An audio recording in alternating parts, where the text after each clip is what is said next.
अस्सलाम वालेकुम दोस्तों, कैसे हैं सब। उम्मीद है खैरियत से होंगे।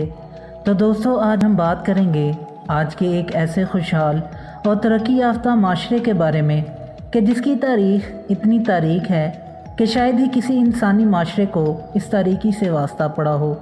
जी हाँ दोस्तों, आज हम बात करेंगे यूरोप की तारीख़ के बारे में। जानने के लिए वीडियो को एंड तक देखें और जो इस चैनल पर नए हैं वो इस चैनल को ज़रूर सब्सक्राइब करें ताकि इसी तरह हिस्ट्री से मुतल्लिक आपके नॉलेज में इजाफ़ा होता रहे। तो चलिए दोस्तों, वीडियो शुरू करते हैं। आज यूरोप उलूम व फ़नून में बहुत आगे निकल गया है। वहाँ के लोग माशी तौर पर खुशहाल हैं। हज़ारों तालीमी अदारे वहाँ इल्म व इरफान के मोती लुटा रहे हैं। टेक्नोलॉजी में एक दुनिया उनके दस्ते नगर है और तारीख़ का धारा इनकी मर्ज़ी से अपना रुख बदलता है। लेकिन यूरोप की हालत हमेशा ऐसी न थी। हकीकत यह है कि यूरोप अपनी तारीख़ में जहालत की इन तारीकियों से गुज़रा है कि जिनसे शायद किसी दूसरे इंसानी माशरे को वास्ता न पड़ा हो। क़ुरून वस्ता का ज़माना यूरोप की तारीख़ का तारीक तरीन ज़माना है। इस दौर के बारे में डॉक्टर ड्रेपर लिखता है कि क़ुरून वस्ता में यूरोप का बेशतर हिस्सा बयाबान और बेराह जंगल था। कहीं कहीं राहिबों की खानकाहें और छोटी छोटी बस्तियां आबाद थीं। जा बजा दलदलें और गलीज़ जोड़ थे। लंदन और पेरिस जैसे शहरों में लकड़ी के ऐसे मकानात थे जिनकी छतें गाज की थीं, चिमनियाँ, रोशनदान और खिड़कियाँ मफकूद। आसूदा हाल उमरा फर्श पर घास बिछाते और भैंस के सींग में शराब डालकर पीते थे। सफाई का कोई इंतज़ाम नहीं था। ना गंदे पानी को नालियों के लिए नालियाँ और बदरुओं का रवाज था। गलियों में फुजले के ढेर लगे रहते थे। क्योंकि सड़कों पर बेअंदाज़ा कीचड़ होता था और रोशनी का कोई इंतज़ाम नहीं था, इसलिए रात के वक्त जो शख्स घर से निकलता वो कीचड़ में लथपथ हो जाता। तंगी रहाइश का ये आलम कि घर के तमाम आदमी अपने मवेशियों समेत एक ही कमरे में सोते थे। अवाम एक ही लिबास साल साल तक पहनते थे जिसे धोते नहीं थे। वो इंतहाई मैला और बदबूदार हो जाता था।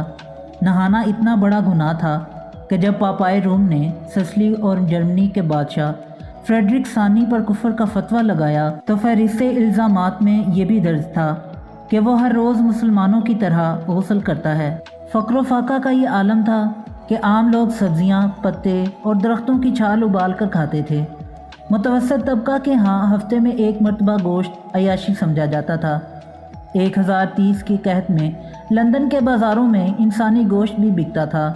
उमरा मादूदे चंद थे जिनका काम बदकारी, शराब नोशी और जुआ था। जागीरदारों के कले डाकुओं के अड्डे थे जो मुसाफिरों पर छापे मारते और ज़र फ़िदिया वसूल करने के लिए इन्हें पकड़ लाते थे। हसूल ज़र के लिए वो मुख्तलिफ़ तरीक़े इस्तेमाल करते थे।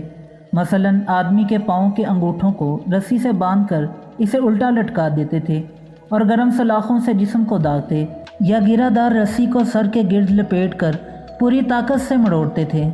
यूरोप में सड़कें न थीं। ज़राए नक्लो हमल बैलगाड़ियाँ, खच्चर और गधे थे। जंगलों और पहाड़ों में इतने डाकू रहते थे जो आदमखोर भी थे। वबाएँ आम थीं। सिर्फ 10वीं सदी में 10 तबाहकुन कहत और 13 वबाएँ फूटीं और लोग मक्खियों की तरह हलाक हुए। इनके पादरी फरेब और जालसाजी से काम लेते थे।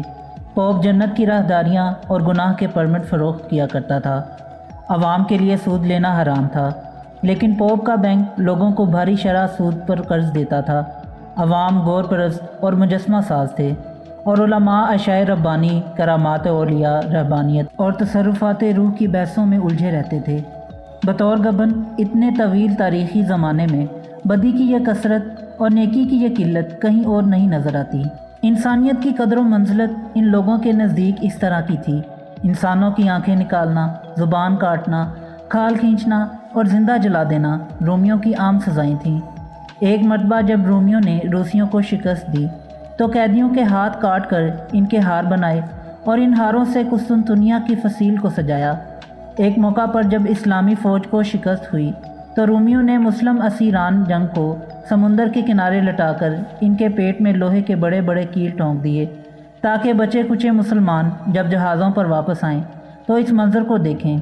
कैसर बासिल दोम ने बुल्गारिया पर फतह हासिल की तो 15,000 असीरान जंग की आंखें निकाल दीं और हर 100 कैदियों के बाद एक कैदी की एक आंख रहने दी ताकि वो इन अंधों को घरों तक पहुंचा सकें। गुलामों की तजारत ज़ोरों पर थी। فرانس کی حریت پسند خاتون جون آف آرک انگریزوں کے ہتھے چڑھی تو اسے سرے بازار زندہ جلا دیا گیا۔ علم و عالم دشمنی میں ان کا کوئی ثانی نہیں تھا۔ زوال روما کے بعد پاپائیت بسر اقتدار آ گئی تھی اور 1546 عیسوی تک سیاہ سفید کی مالک رہی۔ پوپ مذہبی ادب کے بغیر تمام اصناف علم کا دشمن تھا اور جہاں کہیں کوئی عالم یا فلسفی یا مفکر سر اٹھاتا اسے کچل دیا جاتا۔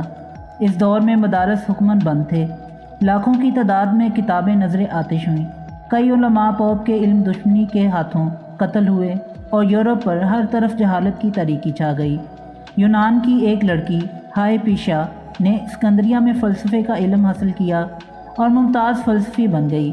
اسکندریہ کے بشپ سائزل نے اس لڑکی کو کافرہ قرار دیا اور ایک روز جب وہ فرائض تدریس سر انجام دینے کے لیے اپنی درسگاہ کی طرف جا رہی تھی، سائزل کے بھیجے ہوئے چند سنگ دل راہبوں نے اسے پکڑ لیا۔ پہلے اسے ننگا کر کے بازار میں گھسیٹا، پھر اسے گرجے میں لے گئے۔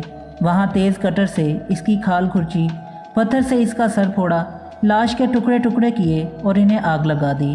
گلیلیو اٹلی کا وہ مشہور ہیت دان جس نے دوربین ایجاد کی تھی، جب اس نے کوپرنیکی کے نظام شمسی کی تائید کی تو پوپ نے اسے گرفتار کر کے مذہبی عدالت کے سامنے پیش کیا۔ اس نے وہاں ڈرک سے توبہ کر لی، لیکن کچھ ہی عرصے بعد اس نے اپنی کتاب نظام عالم شائع کر دی، جس پر اسے جیل میں پھینک دیا گیا، جہاں وہ 10 سال تک انتہائی دکھ اٹھانے کے بعد فوت ہو گیا۔ اہل یورپ کی کتب سوزی بھی ایک تاریخ رکھتی ہے۔